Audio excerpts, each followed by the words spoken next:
قال الله تبارك وتعالى في القرآن المجيد والفرقان الحميد يا أيها الذين آمنوا كتب عليكم الصيام كما كتب على الذين من قبلكم لعلكم تتقون. محترم حاضرین جمعہ، قدرشین ماؤں اور بہنوں، آج ہم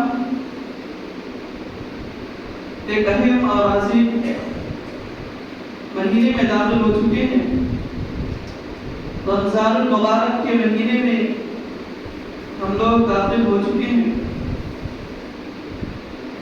یہ مہینہ رحمت، مغفرت، بخشش اور برکتوں کا مہینہ ہے۔ اللہ تبارک و تعالیٰ کو خوش کرنے کا مہینہ ہے، جنت حاصل کرنا اور جہنم سے آزادی کا مہینہ ہے۔ اس مہینے کے تعلق سے کچھ باتیں آپ کے سامنے رکھی جائیں گی۔ آج کا جو موضوع ہے وہ ہے روزے کا مقصد، روزے کی حکمتیں۔ تو آئیے سب سے پہلے ہم یہ جانتے ہیں کہ روزہ کسے کہتے ہیں۔ تو روزہ کہا جاتا ہے رک جانے کو۔ روزہ کے معنی ہوتے ہیں رک جانا، یعنی کھانے پینے اور دن میں جمع کرنے سے رک جانا، اس کا نام روزہ ہے۔ اور شریعت کی اصطلاح میں دیکھا جائے تو کہا جاتا ہے کہ مخصوص شرائط کے ساتھ، مخصوص دن کے اندر اور مخصوص چیزوں سے، یعنی کھانے پینے اور دن میں ہم بستری وغیرہ کرنے سے رک جانے کا نام روزہ ہے۔ اب یہ روزہ فرض کب ہوا تو ہمیں یہ معلوم ہونا چاہیے کہ روزہ سن 2 ہجری کے اندر فرض ہوا تھا۔ اللہ کے رسول صلی اللہ علیہ وسلم جب تک مکہ کے اندر رہے روزہ فرض نہیں ہوا تھا۔ رمضان مبارک کا مہینہ آپ صلی اللہ علیہ وسلم کو نہیں دیا گیا تھا، لیکن آپ صلی اللہ علیہ وسلم جب مکہ سے ہجرت کر کے اپنے دیش اور اپنے ملک کو چھوڑ کر کے مکہ سے مدینہ جاتے ہیں، اور مدینہ پہنچنے کے بعد دوسرے سال میں اللہ تبارک و تعالیٰ نے آپ صلی اللہ علیہ وسلم کو رمضان المبارک جیسا عظیم مہینہ عنایت فرمایا۔ اور ہمارے نبی صلی اللہ علیہ وسلم نے اپنی زندگی میں مکمل 9 برس 9 سال کے روزے رکھے تھے۔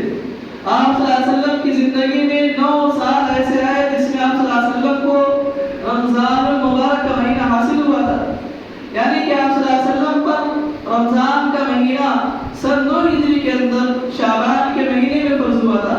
شعبان کے مہینے میں رمضان کے روزے کو اللہ رب العالمین نے جناب محمد رسول اللہ صلی اللہ علیہ وسلم پر سن 2 ہجری میں فرض کیا، اور آپ صلی اللہ علیہ وسلم کی وفات، آپ صلی اللہ علیہ وسلم کا انتقال سن 11 ہجری کے اندر ربیع الاول کے مہینے میں ہوئی۔ تو آپ اس کو کاؤنٹ کر سکتے ہیں، آپ کو معلوم ہوگا کہ 9 سال یا 9 برس آپ صلی اللہ علیہ وسلم کے زمانے میں، آپ صلی اللہ علیہ وسلم کی زندگی میں آپ کو رمضان مبارک کے مہینے نصیب ہوئے تھے۔ تو اب روزے کی حکمتیں کیا ہے؟ اللہ رب العالمین نے روزے کو کیوں فرض کیا؟ کیا مقصد ہے روزے کو فرض کرنے کا؟ تو ہم یہ بات جانتے ہیں کہ اللہ تبارک و تعالیٰ کے بہت سارے نام ہیں۔ ان ناموں میں سے اللہ رب العالمین کا ایک نام حکیم بھی ہے۔ اللہ رب العالمین حکمت والا ہے، دانائی اور عقل مند ہے۔ اور اللہ تبارک و تعالیٰ نے جتنے بھی احکامات انسانوں پر نازل کیے، جتنے بھی حکم اللہ رب العالمین نے نازل کیے، تمام احکام کے اندر کوئی نہ کوئی حکمت موجود ہوتی ہے۔ یہ اور بات ہے کہ ہم بہت ساری حکمتوں کو سمجھ لیتے ہیں اور بہت ساری حکمتوں کو ہم سمجھ نہیں پاتے، ہماری عمل بات نہیں ہو سکتی، اور بہت ساری حکمتوں کو اللہ تبارک و تعالیٰ نے واضح کر دیا، بیان کر دیا کہ کس چیز کی کیا حکمت ہے، اور بہت ساری حکمتوں کو اللہ تبارک و تعالیٰ نے واضح نہیں کیا۔ اللہ رب العالمین حکم کو نازل کر دیا، لیکن مقصد کو اللہ رب العالمین نے نہیں بتایا، اور کچھ احکام کے مقاصد کو اللہ رب العالمین نے اس کی حکمت کو بتا دیا۔ لیکن جب روزے کو اللہ تبارک و تعالیٰ نے نازل کیا تو روزے کو نازل کرنے کے ساتھ ساتھ اس کی حکمت کو بیان کر دیا، اس کے مقصد کو بتا دیا اللہ رب العالمین نے کہ ہم نے تمہارے اوپر روزے کو فرض کیوں کیا۔ اللہ رب العالمین فرماتا ہے سورہ بقرہ کے اندر آیت نمبر 183 183 نمبر کی آیت ہے، اللہ تبارک و تعالیٰ کہتا ہے یا ایھا الذین آمنوا کتب علیکم الصیام، اے ایمان والو ہم نے تم پر رمضان کے روزے کو فرض قرار دے دیا، کما کتب علی الذین من قبلکم، جیسا کہ تم سے پہلے کے لوگوں پر تم سے پہلے کی امتوں پر رمضان کے روزے فرض قرار دیے گئے تھے لعلکم تتقون. اس کے بعد اللہ رب العالمین نے روزے کا مقصد کو بتایا, روزے کی حکمت کو بتایا کہ ہم نے روزے کو تمہارے اوپر کیوں فرض قرار دیا. اللہ رب العالمین کہتا ہے لعلکم تتقون, تاکہ تم پرہیزگار بن جاؤ, متقی بن جاؤ, اللہ رب العالمین سے ڈرنے والے بن جاؤ, اللہ تبارک و تعالیٰ کا خوف اور اس کا ڈر اپنے دل کے اندر پیدا کرو. یہ اللہ رب العالمین نے روزے کے مقصد کو بیان کیا, روزے کی حکمت کو بیان کیا کہ ہم نے تمہارے اوپر روزے کو فرض کر کے تمہارے دلوں کے اندر اپنا ڈر اور اپنا خوف پیدا کرنے کے لیے روزے کو فرض کیا ہے. اس آیت سے بات واضح ہو جاتی ہے کہ اللہ رب العالمین نے ہمارے اوپر جو روزہ فرض کیا, اس کی حکمت اور اس کا مقصد ہے کہ ہم اللہ رب العالمین سے ڈرنے والے ہو جائیں, اللہ رب العالمین کے سامنے جھکنے والے بن جائیں, اللہ رب العالمین کے لیے متقی بن جائیں اور کسی اور سے ڈرنے والے نہ ہوں. یہ مقصد اللہ رب العالمین نے رمضان کے روزے کا بیان کیا. اس کے علاوہ اہل علم نے رمضان کے روزے کی یا اور دوسرے روزوں کی بہت ساری حکمتیں بیان کی ہیں, بہت سارے مقاصد بیان کیے ہیں. ان میں سے ایک حکمت روزہ رکھنے کا یہ کہ روزہ اللہ رب العالمین کی عطا کردہ نعمتوں کے شکر کا ایک وسیلہ اور ایک ذریعہ ہے. یعنی روزہ نام ہے کھانا پینا چھوڑ دینے کا, اور کھانا پینا یہ اللہ رب العالمین کی بہت بڑی نعمت ہے. جب انسان کھانا پینا چھوڑ دیتا ہے تو اسے اس نعمت کا احساس ہوتا ہے کہ کھانا اور پانی کتنی بڑی نعمت ہے. تو اس احساس کے ذریعے سے وہ انسان اللہ رب العالمین کا اپنی موجودہ تمام نعمتوں پر شکر کرنے کے لیے مجبور ہو جاتا ہے. تو روزہ کے ذریعے سے ایک انسان اللہ رب العالمین نے جو ان نعمتوں سے اسے نوازا, ان نعمتوں کو شکر کرنے پر ایک انسان اللہ رب العالمین کے سامنے مجبور ہوتا ہے. اور اسی طریقے سے دوسری حکمت ہے کہ روزے سے شہوات پر انسان قابو پاتا ہے, انسان اپنے خواہشات پر کنٹرول پاتا ہے روزے کی وجہ سے. کہ جب انسان سیر ہوتا ہے, اس کا پیٹ بھرا ہوتا ہے تو اسے شہوت کی تمنا ہوتی ہے, لیکن جب انسان بھوکا ہوتا ہے, انسان جب پیاسا ہوتا ہے تو اسے شہوت کی تمنا نہیں ہوتی. اسی وجہ سے اللہ کے رسول صلی اللہ علیہ وسلم نے نوجوانوں کو مخاطب کرتے ہوئے فرمایا تھا یا معاشر الشباب, اے نوجوانوں کی جماعت, من استطاع منکم الباءۃ فلیتزوج, تم میں سے جو شخص شادی کرنے کی طاقت رکھتا ہو, نکاح کرنے کی طاقت رکھتا ہو, شادی کر لے. فإنه أغض للبصر, اس لیے کہ نکاح کرنے کی وجہ سے, شادی کرنے کی وجہ سے نگاہوں کی حفاظت ہوتی ہے, وأحسن للفرج, اور شرم کی حفاظت ہوتی ہے. ومن لم يستطع فعليه بالصوم, اور جو نکاح کرنے کی, شادی کرنے کی طاقت نہ رکھتا ہو, اس کے لیے اللہ کے رسول صلی اللہ علیہ وسلم نے فرمایا کہ تم روزے رکھو. فإنه له وجاء, کیونکہ روزہ تمہارے لیے ڈھال ہے. تم روزہ رکھو گے تو شہوات پر تمہارا کنٹرول ہوگا, تم غلط کام کرنے سے بچ جاؤ گے. تو روزہ تمہارے انسان کے شہوات پر قابو پانے کا یا کنٹرول کرنے کا ایک ذریعہ ہے. اور اسی طریقے سے روزہ سے حرام چیزوں سے آدمی بچ جاتا ہے. آپ خود غور کریں کہ انسان جب اللہ رب العالمین کو خوش کرنے کے لیے, اللہ تبارک و تعالیٰ کو راضی کرنے کے لیے حلال کی ہوئی چیزوں کو چھوڑ دیتا ہے, کچھ وقت کے لیے انسان اپنی حلال چیزوں کو جو اس کے لیے حلال ہے لیکن کھانا پینا چھوڑ دیتا ہے, صرف اور صرف اللہ رب العالمین کو راضی کرنے کے لیے. آپ خود غور کریں, ہمارے اور آپ کے گھروں میں بہت ساری نعمتیں موجود ہیں, کھانے پینے کی بہت ساری چیزیں موجود ہوتی ہیں, لیکن اللہ رب العالمین نے کہا کہ دل کے اندر تم کھانا پانی نہیں کر سکتے, کھانا پینا نہیں ہو سکتا تمہارے لیے, تو حلال چیزوں کو ہم نے کھانا پینا چھوڑ دیا. اسی طریقے سے جب انسان حلال چیزوں کو کھانا پینا چھوڑ سکتا ہے تو حرام چیزوں سے بھی بچ سکتا ہے, حرام کام کرنے سے بچ سکتا ہے. تو روزہ انسان کو حرام چیزوں سے بچانے کا ایک ذریعہ ہے. اور اسی طریقے سے روزہ انسان کو اس ایمان اور یقین پر تیار کرتا ہے کہ اللہ رب العالمین ہر وقت اس کی نگرانی کر رہا ہے, ہر لمحہ رب العالمین انسان کو دیکھ رہا ہے. یہی وجہ ہے کہ انسان طاقت اور قدرت کے باوجود بھی حلال کی چیزوں کو نہیں کھاتا.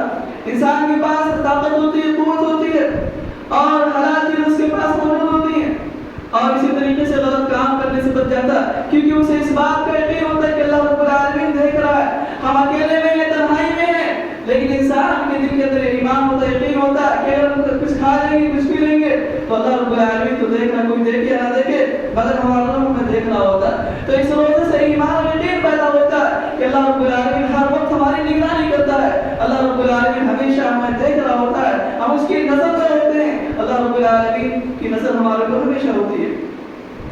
اور اسی طریقے سے روزہ فقراء اور مساکین پر رحمت اور شفقت کرنے کا ذریعہ بھی ہے, کیونکہ انسان جب کچھ دیر کے لیے بھوکا ہوتا ہے, انسان جب دیر کے لیے پیاسا ہوتا تو اسے ایسے لوگوں کی حالت کا احساس ہوتا ہے جن کے پاس کھانے جب آدمی امیر ہوتا ہے، مالدار آدمی ہوتا ہے، اس کو کھانے پینے کا احساس نہیں ہوتا، کھاتا پیتا رہتا ہے، لیکن جب خود روزہ رکھتا ہے تو اسے احساس ہوتا ہے کہ غریب لوگ جن کے پاس کھانے پینے کا انتظام نہیں ہوتا وہ کیسے اپنی زندگی گزار رہے ہوتے ہیں.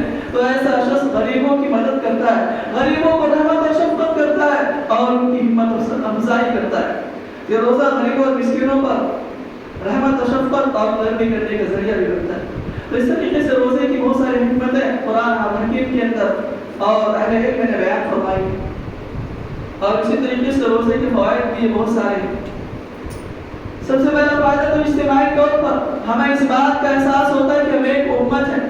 انسان جب روزہ رکھتا ہے تو اسے اس بات کا احساس ہوتا ہے، اسے اس بات کا شعور حاصل ہوتا ہے کہ ہم ایک امت ہے، کیونکہ ہم ایک وقت میں کھاتے ہیں، ایک وقت میں افطاری کرتے ہیں اور ایک وقت میں کھانا پینا بند کر دیتے ہیں، روزہ رکھتے ہیں. اس بات کا پوری امت کے لوگوں کو احساس ہوتا ہے. اور اسی طریقے سے موجودہ سائنس کی تحقیق بھی ہے.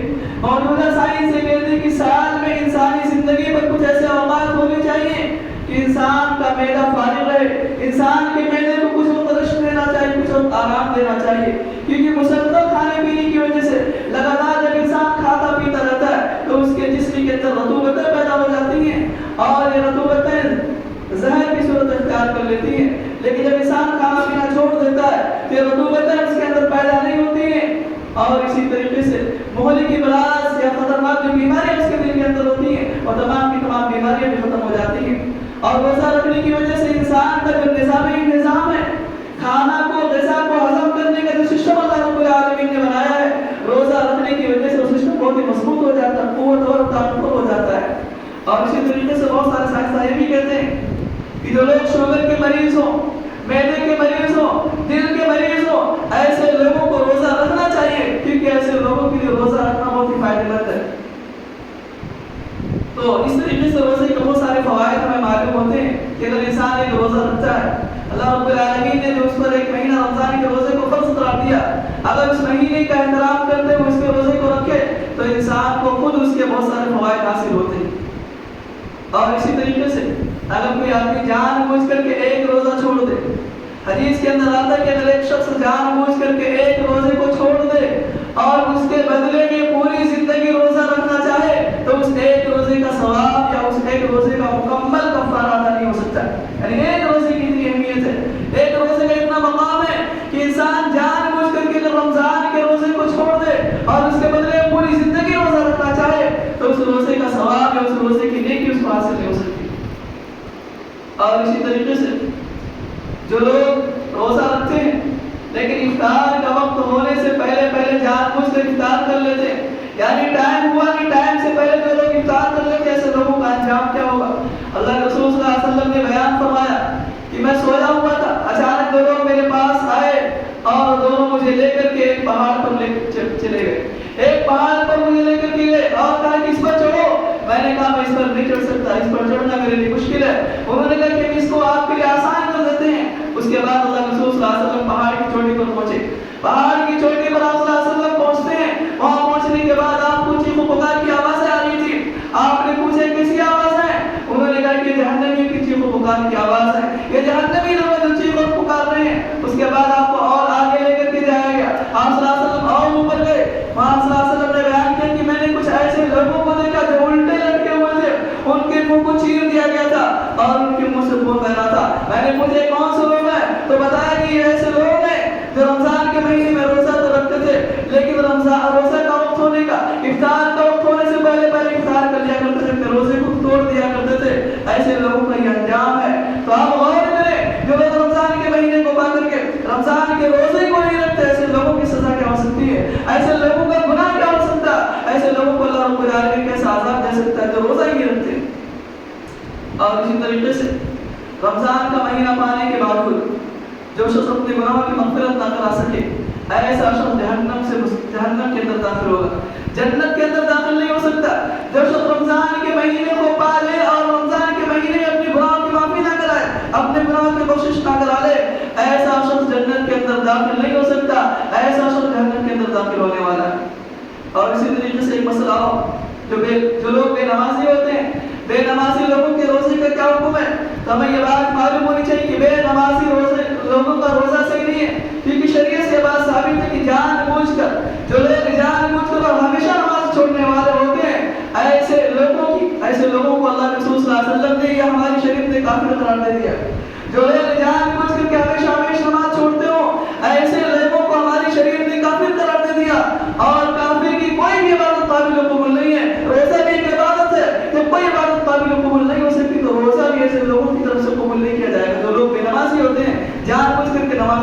والے ہوتے ہیں. اور اسی طریقے سے کچھ لوگ رمضان کے مہینے میں نماز پڑھتے ہیں, رمضان کے مہینے کے اندر روزہ رکھتے ہیں. ایسے لوگوں کو بھی جان لینا چاہیے, سعودی کی فتویٰ کمیٹی کا یہ فتویٰ ہے کہ جو لوگ صرف رمضان کے مہینے کے اندر روزہ رکھتے ہیں یا رمضان کے مہینے کے اندر نماز پڑھتے ہیں, ایسے لوگ اللہ رب العالمین کو دھوکہ دینا چاہتے ہیں. ایسے لوگ اللہ تبارک و تعالیٰ کو دھوکہ دینا چاہتے ہیں, اور ایسے لوگوں کا روزہ بھی قابل قبول نہیں ہے, ایسے لوگوں کی نماز بھی درست نہیں ہے جو صرف ایک مہینے میں اللہ رب العالمین کو پہچانتے ہیں اور ایک مہینے کا رمضان کے مہینے کا روزہ رکھ کر رمضان کے مہینے میں نماز پڑھتے ہیں. تو ہمیں اپنے آپ کے بارے میں سوچنا چاہیے, غور کرنا چاہیے کہ ہماری شریعت کا حکم ہے کہ اگر ہم جان بوجھ کر کے نمازوں کو چھوڑیں گے, ہمیشہ نمازوں کی پابندی نہیں کریں گے, جان بوجھ کر برابر نماز چھوڑنے والے ہوں گے, تو ہماری کوئی بھی عبادت قابل قبول نہیں ہو سکتی, ہمارا کوئی بھی عمل اللہ رب العالمین کے قابل قبول نہیں ہوگا. اگر ہم چاہتے ہیں کہ ہماری عبادتیں قبول ہو تو ہمیں شریعت کی پابندی کرنی ہوگی, نمازوں کی پابندی کرنی ہوگی, تبھی ہماری کوئی عبادت قابل قبول ہو سکتی ہے, ورنہ ہماری عبادت قابل قبول نہیں ہو سکتی. اب آئیے رمضان کے روزوں کے تعلق سے کچھ بات آپ کے سامنے میں رکھتا ہوں. رمضان کے روزے فرض ہیں.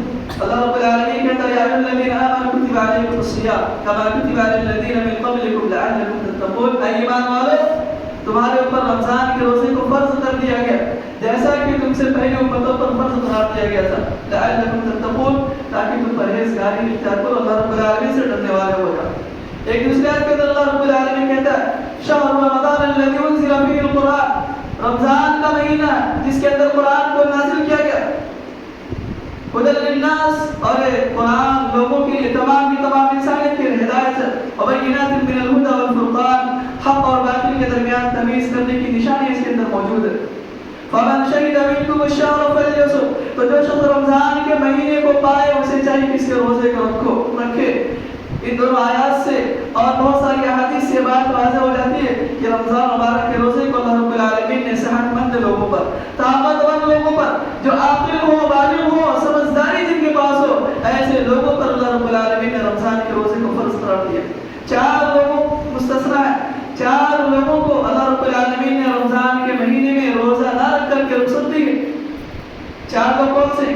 پہلا شخص عارضی مریض, کوئی آدمی اچانک بیمار ہو گیا, وقتی طور پر اگر کوئی بیمار ہو گیا تو اللہ رب العالمین نے اسے رخصت دی ہے کہ بیماری ختم ہونے کے بعد اس کو قضا کرنا ہوگا. رمضان کے مہینے میں یا بیماری کی صورت میں آج روزہ نہیں رکھ سکتا, لیکن جتنے روزے چھوڑیں گے رمضان ختم ہونے کے بعد اس کو اس کی قضا کرنے کے لیے اس کو پورا کرنا ہوگا.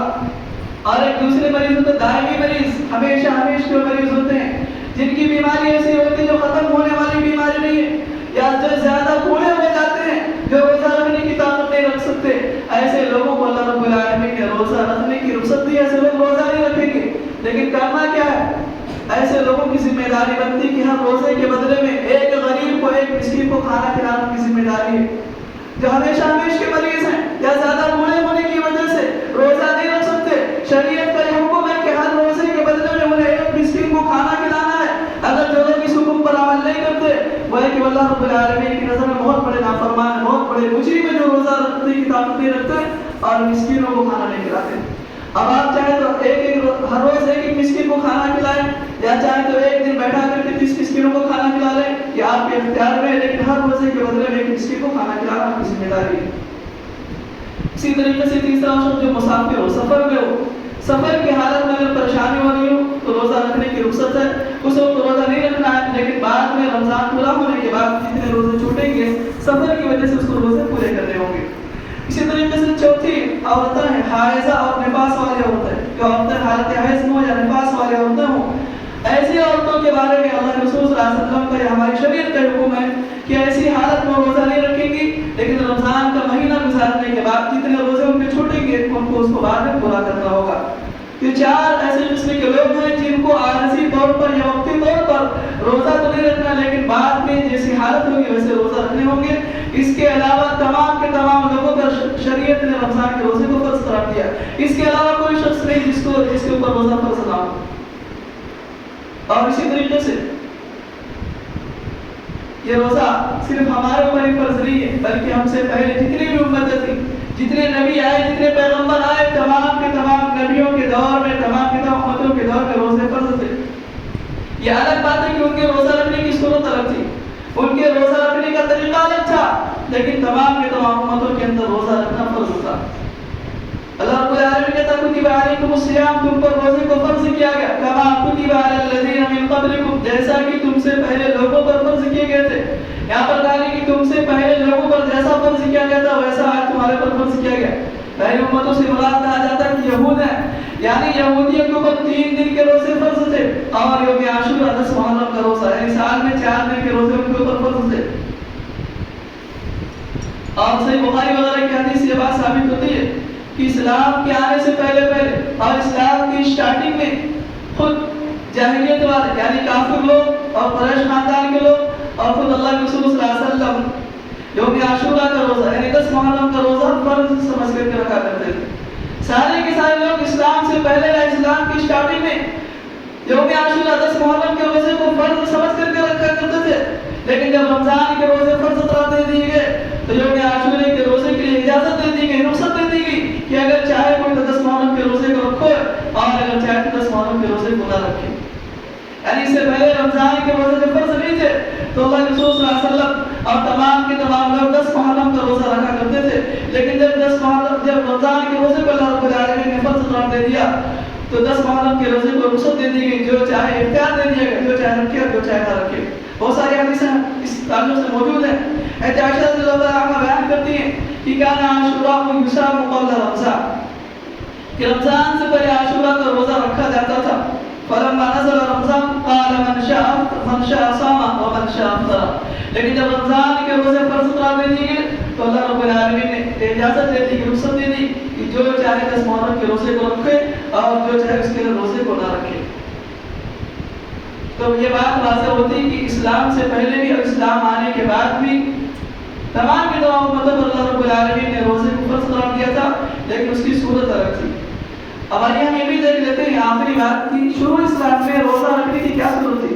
جب اسٹارٹنگ میں اسلام کے اندر ہمارے نبی صلی اللہ علیہ وسلم پر روزہ فرض قرار دیا گیا تو اس کی صورت کیا تھی، کس شکل میں روزہ صحابہ کرام رکھا کرتے تھے. تو اس کی صورت یہ تھی کہ جب کوئی عشاء کی نماز ادا کر لیتا تھا، یعنی عشاء کی نماز پڑھ لیتا تھا، عشاء کی نماز پڑھنے کے ساتھ ساتھ سو جاتا تھا تو اس وقت اس کے بعد ہی اس پر کھانا پینا اور عورتوں سے جمع کرنا منع ہو جاتا تھا، حرام ہو جاتا تھا. یعنی عشاء کی نماز پڑھتے ہی جیسے انسان سونے کے لیے تیار ہو جاتا، بستر پر چلا جاتا، اس کے بعد کھانے کی اجازت نہیں تھی، اسے پانی پینے کی اجازت نہیں تھی، اپنی بیوی سے ملاقات کرنے کی، اسے مباشرت کرنے کی اجازت نہیں تھی. عبداللہ بن عمر کہتے ہیں اذا صلى احدهم العتمة ونام حرم عليه الطعام والشراب والنساء. جب کوئی شخص عشاء کی نماز کو ادا کر لیتا اور سو جاتا تو اس پر کھانا پینا اور عورتیں حرام ہو جایا کرتی تھی. یعنی عشاء کے وقت سے صحابہ کرام پر شروع اسلام میں روزہ رکھنا شروع ہو جاتا تھا، لیکن یہ کیفیت بہت ہی مشکل تھی، بہت ہی مشکل تھی ایسی صورت میں روزہ رکھنا. جب ایسا مشکل ہوا تو اللہ رب العالمین نے آیت نازل کی وَحِلَّ لَكُمْ لَيْلَةَ الصِّيَامِ الرَّفَثُ إِلَىٰ نِسَائِكُمْ، کہ اللہ رب العالمین نے رمضان کی راتوں میں تمہاری عورتوں سے ملاقات کرنے کے لیے تمہیں حلال قرار دے دیا کہ تم اپنی عورتوں سے رات میں ہم مصری کر سکتے، مباشرت کر سکتے ہو. وَإِنَّ لِبَاسٌ لَكُمْ وَأَنْتُمْ لِبَاسٌ لَهُمْ، اور تمہارے لیے لباس ہے اور تم ان کے لیے لباس ہو. فَالْآنَ بَاشِرُوهُنَّ وَابْتَغُوا مَا كَتَبَ اللَّهُ لَكُمْ، اب تم رمضان کی راتوں میں اپنی عورتوں سے مباشرت کرو اور اللہ رب العالمین نے تمہاری قسمت میں جو اولاد لکھ دیا اس کو تلاش کرو. فَتَابَ عَلَيْكُمْ، اور عَلِمَ اللَّهُ أَنَّكُمْ كُنْتُمْ تَخْتَانُونَ أَنفُسَكُمْ، اللہ رب العالمین نے جان لیا کہ تم رات میں خیانت کرتے ہو. اللہ تبارک و تعالیٰ نے بیوی کے پاس جانے سے منع کر دیا، لیکن تم جان بوجھ کر کے یا چپے چوری چھپے اپنی عورتوں سے ملاقات کر لیا کرتے ہو. اللہ رب العالمین نے اس بات کو جان لیا. فَتَابَ عَلَيْكُمْ، تو تمہیں معاف کر دیا. وَعَفَا عَنْكُمْ، اور تمہیں اجازت دے دی کہ تم اپنی رات میں اپنی بیوی سے ملاقات کرو. وَكُلُوا وَاشْرَبُوا حَتَّى يَتَبَيَّنَ لَكُمُ الْخَيْطُ الْأَبْيَضُ، اور پھر صبح صادق تک یعنی صبح فجر کی نماز تک اللہ رب العالمین نے کھانے پینے کی اجازت دے دی. تو پہلے عشاء کی نماز کے بعد کھانا پینا منع تھا، لیکن اس کے بعد اللہ رب العالمین نے جب دیکھا کہ صحابہ کرام پر اس طرح سے روزہ رکھنا مشکل ہو رہا ہے تو اللہ رب العالمین نے تمام چیزوں کی رات بھر کھانے پینے کی اور سارے کام کرنے کی اجازت دے دی. جب یہ آیت نازل ہوئی تو صحابہ کرام خوش ہو گئے، یعنی عشاء کے بعد کھانا پینا منع تھا تو پریشانی ہو رہی تھی، لیکن جب اللہ رب العالمین نے رات بھر کھانے پینے کی اجازت دے دی صحابہ کرام خوش ہو گئے. صحیح بخاری کے اندر ایک حدیث آتی ہے، براء بن عازب سے بیان کرتے ہیں کہ اللہ کے رسول صلی اللہ علیہ وسلم کے ساتھیوں میں سے اگر کوئی روزہ رکھا ہوتا اور